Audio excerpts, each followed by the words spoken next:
پتہ چلتا ہے، ہمیں صحیح حدیث سے پتہ چلتا ہے کہ قرب قیامت میں جب مسلمان بہت کسمہ پرسی میں ہوں گے تو خراسان سے لشکر اٹھے گا. خراسان یہ افغانستان اور ایران کا حصہ، اس علاقے کو نبی صلی اللہ علیہ وسلم کے دور میں خراسان کہا جاتا ہے، جس میں قندھار بھی آتا ہے، ایران کا بھی حصہ آتا ہے اس میں. تو یہاں سے لشکر اٹھے گا، مجاہدین لڑیں گے، بہت بڑی تعداد میں دنیا میں جہاد ہوگا، کیونکہ مسلمان ظلم کی چکی میں پس کے تنگ آ چکے ہوں گے. اور لڑتے لڑتے حدیث میں آتا ہے اتنی بڑی بڑی لڑائیاں ہوں گی کہ 1/3 مسلمان شہید ہو جائیں گے اس میں، 1/3 مجاہدین جو لڑنے والے ہوں گے، اور 1/3 جو ہوں گے وہ میدان جنگ سے بھاگ جائیں گے، اور 1/3 کو اللہ فتح عطا فرمائے گا. تو جو 1/3 میدان جنگ سے بھاگ جائیں گے، نبی صلی اللہ علیہ وسلم نے فرمایا ان کی توبہ کبھی قبول نہیں ہوگی. جو 1/3 شہید ہو جائیں گے وہ افضل ترین شہداء ہوں گے اس وقت کے، اور 1/3 کو اللہ تعالیٰ غلبہ عطا فرمائیں گے. ایک واقعہ تو ہمیں قرب قیامت میں نبی صلی اللہ علیہ وسلم سے یہ ملتا ہے صحیح حدیث سے. دوسرا ہمیں یہ ملتا ہے کہ قرب قیامت ہی میں مسلمان کسمہ پرسی کا شکار ہوں گے، تو تلاش کریں گے حضرت مہدی کو، کیونکہ حضرت مہدی وہ شخصیت ہیں جن پہ تمام نیک لوگ جمع ہو جائیں گے اور وہ مسلمانوں کی میدان جنگ میں کمانڈ کریں گے، جہاد میں کمانڈ کریں گے. تو ان کو بیت اللہ میں تلاش کیا جائے گا. وہ رسول اللہ صلی اللہ علیہ وسلم کی اولاد میں ہوں گے، اور لوگ ان کو پہچان لیں گے، اہل اللہ پہچان کر ان کو اپنا امیر بنائیں گے، اور ان کی قیادت میں پھر لڑائی اور جہاد شروع ہوگا. اور یہ لڑائی جب دمشق میں لڑائی ہو رہی ہوگی تو دمشق میں عصر کی نماز کے وقت حضرت مہدی، میں نے جو یہ کہا کہ دمشق میں لڑائی ہو رہی ہوگی، مقصد یہ نہیں ہے کہ دمشق کوئی میدان جنگ بنا ہوا ہوگا، مقصد یہ ہے کہ وہ مجاہدین کا لشکر دمشق میں ہوگا عصر کی نماز کے وقت. لڑائی چاہے کسی اور میدان میں ہو رہی ہو، لیکن حدیث میں ہمیں دمشق کا تذکرہ ملتا ہے. تو دمشق میں حضرت شام کا تذکرہ ملتا ہے، اور جو قرائن ہمیں ملتے ہیں وہ دمشق کی ایک خاص مسجد ہے. وہ مسجد حضرت مفتی تقی عثمانی صاحب اور مفتی رفیع عثمانی صاحب نے اس کو ہائی لائٹ بھی کیا، لیکن وہ یقینی نہیں ہے. یہ خوب سمجھے، انہوں نے اس کا بھی تبصرہ کیا کہ اس کے بارے میں کوئی یقین نہیں ہے. تو حضرت مہدی عصر کی نماز پڑھا رہے ہوں گے، لوگ امامت میں آپ کے پیچھے کھڑے ہوں گے، یہاں تک کہ مسجد کے مینار پر، آج بھی وہ مینار موجود ہے جس کے بارے میں غالب گمان ہے کہ یہ وہ مینار ہے جہاں حضرت عیسیٰ علیہ السلام نازل ہوں گے. غالب گمان کے درجے میں کہا جا سکتا ہے، ورنہ پھر اسی کے اڑوس پڑوس میں کوئی مسجد ہوگی. میرا اگر شام جانا ہوا تو انشاءاللہ میں ارادہ ہے کہ میں ولاگ میں اس مسجد کا بھی تذکرہ کروں گا، اس جگہ کا بھی تذکرہ کروں گا. لیکن میں پہلے یہ بات بتا دوں کہ وہ 100% یقینی نہیں ہے. ایسا نہ ہو کہ اس مسجد کے مینار پہ چڑھ کے لوگ جو ہے وہ اس کے کوئی مینار کو ہی چاٹنا شروع کر دیں تبرک کے طور پہ.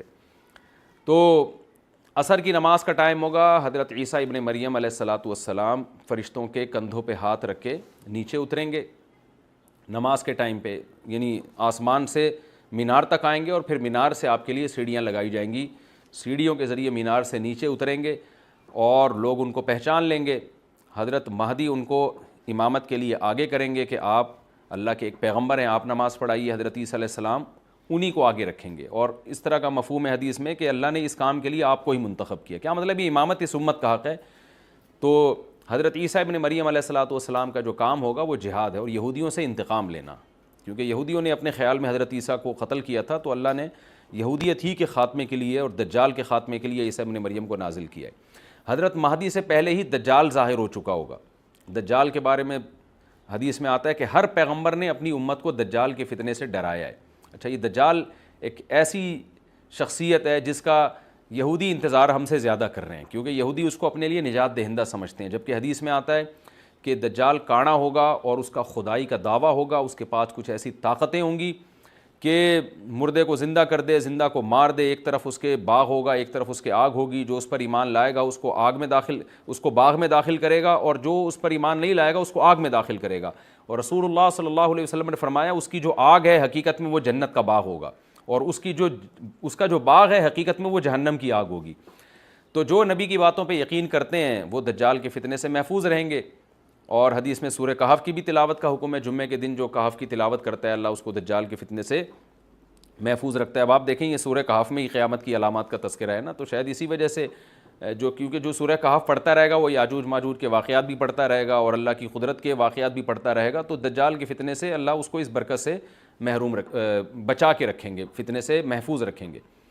تو وہ ایسی طاقتیں دکھائے گا، بے وقوف لوگ اس پہ ایمان لے آئیں گے. حدیث میں آتا ہے کہ کانا کبھی بھی خدا نہیں ہو سکتا، یعنی اس کی تو ایک آنکھ ہوگی نہیں، لیکن بے وقوف لوگ اس کے یہ کچھ ظاہری کمالات دیکھیں گے، یہ نہیں دیکھیں گے کہ یہ تو شکل بھی اس کی اچھی نہیں ہے، یعنی خدا کم از کم جمال والا ہوتا ہے نا، یہ تو ہے بھی کانا، اور اس کے بڑا بڑا کافر بھی لکھا ہوا ہوگا واضح طور پر، جس سے پتہ چلے گا. لیکن احمق اور بیوقوف لوگ جیسے روحانی عاملوں کے کچھ شعبدے دیکھ کر ان پہ سے متاثر ہو جاتے ہیں نا، روحانی عاملوں کے شعبدے دیکھ کے، تو ایسے ہی دجال کے شعبدے دیکھ کے متاثر ہوں گے. تو بہت لوگوں کو، خلقت کو، بہت بڑی امت کو گمراہ کرے گا دجال. اہل اللہ کو اللہ تعالیٰ اس کے فتنے سے محفوظ رکھے گا. پھر حضرت عیسیٰ ابن مریم جب نازل ہوں گے تو وہ دجال کو قتل کریں گے. حدیث میں آتا ہے کہ نیزے کے ذریعے گھوڑے پہ بیٹھ کے قتل کریں گے. علماء نے اس حدیث کا دو مطلب بیان کیے ہیں کہ یا تو اس کا مطلب یہی ہے کہ واقعی گھوڑے پہ بیٹھیں گے، نیزہ استعمال کریں گے، اور زمین جو ہے وہ اتنی پہلے اس سے جنگیں ہو چکی ہوں گی کہ لوگ دوبارہ تلواروں گھوڑوں کی طرف آ جائیں گے. اس بات کا امکان ہے، ہر ملک ایٹمی طاقت بن چکا ہے، تو اگر یہ ایٹم بم سارے ملک آپس میں چلا دیں تو ہم دوبارہ گدے گھوڑوں والی زندگی پر آ جائیں گے. ٹیکنالوجی ساری تباہ و برباد ہو جائے گی، انسان کی ترقی. تو اس بات کا بھی امکان ہے کہ کوئی اس سے پہلے ہو سکتا ہے کوئی ایسی جنگ عظیم ہو کہ انسانیت دوبارہ پہاڑوں پتھروں کے دور میں آ جائے. لیکن ظاہر یہ معلوم ہوتا ہے کہ رسول اللہ صلی اللہ علیہ وسلم نے جو کلام کیا ہے، ظاہر ہے اس دور کے لحاظ سے جو لوگوں کے، جہاں تک جو لوگوں کی مینٹل اپروچ ہے وہاں تک، تو نبی صلی اللہ علیہ وسلم میزائل یا اور ٹینکوں کا تذکرہ کرتے تو کیا سمجھ میں آتا؟ تو گھوڑے سے مراد ہے جو اس زمانے کا گھوڑا ہوگا، اور نیزے سے مراد ہے اس زمانے کا جو اسلحہ ہوگا، کیونکہ نیزہ نبی کے دور کا ایک مناسب اسلحہ تھا اور گھوڑا نبی کے دور کی میدان جنگ کی ایک مناسب سواری تھی. تو اس سے یہ بھی پتہ چلتا ہے کہ ہو سکتا ہے عیسیٰ ابن مریم نیزے کے بجائے کوئی کلاشنکوف کا استعمال کر لیں. تو یعنی وہ نیزہ جو ہے وہ اس کلاشنکوف کی یا جو بھی اسلحہ اس وقت حضرت عیسیٰ ابن مریم استعمال کریں گے اس کی ایک تعبیر ہے. تو اس کا بھی پورا امکان ہے. تو ہمیں بہرحال اتنا ایمان ہمارے لیے ضروری ہے کہ دجال کو قتل کرنے والی جو ذات ہے، جو شخصیت ہے، وہ عیسیٰ ابن مریم علیہ الصلاۃ والسلام ہے. تو حضرت عیسیٰ کے ذریعے اللہ تعالیٰ دجال کو قتل کریں گے، اور حضرت عیسیٰ کی قیادت میں زبردست جہاد ہوگا. حدیث میں آتا ہے کہ عیسیٰ ابن مریم اس دنیا کو امن سے بھر دیں گے. اتنا امن ہو جائے گا اور اتنی مالی فراوانی ہوگی، اتنی مالی، کیونکہ دنیا میں مال بہت ہے، ڈسٹریبیوشن صحیح نہیں ہے. جو تقسیم ہے نا مال کی وہ ظالمانہ ہے، جس کی وجہ سے غریب سے غریب تر ہے، امیر سے امیر تر ہے. حضرت عیسیٰ ابن مریم ایسا نظام قائم کریں گے کہ جس سے مال کی صحیح تقسیم ہو، اور لوگ اٹھیں گے زکوٰۃ کا مستحق تلاش کریں گے اور لوگوں کو زکوٰۃ کا مستحق نظر نہیں آئے گا. غریب تلاش کرنا مشکل ہو جائے گا. یعنی ایک آدمی، حدیث کے مفہوم ہے کہ زکوٰۃ لے کے گھومتا رہے گا اور اس کو کوئی غریب نہیں ملے گا. اتنی مالی فراوانی ہو جائے گی. پھر ترمذی کی روایت میں آتا ہے کہ اللہ کی طرف سے برکتیں ایسی نازل ہوں گی کہ بڑے بڑے انار پیدا ہوں گے، بڑے بڑے انگور پیدا ہوں گے، زمین اپنی برکتیں کھول دے گی. اور حضرت عیسیٰ علیہ السلام خنزیر کو بھی دنیا سے ختم کر دیں گے. خنزیر کی نسل کو ختم کر دیا جائے گا. وَيَضَعُ الْجِزْيَةَ، اور جزیہ کا نظام ختم. اما الاسلام و اما السیف، یا تو تلوار یا اسلام، اس کے علاوہ نہیں. تو نبی صلی اللہ علیہ وسلم کو اللہ نے جس مقصد کے لیے دنیا میں بھیجا تھا، اس مقصد کی جو تکمیل ہے وہ عیسیٰ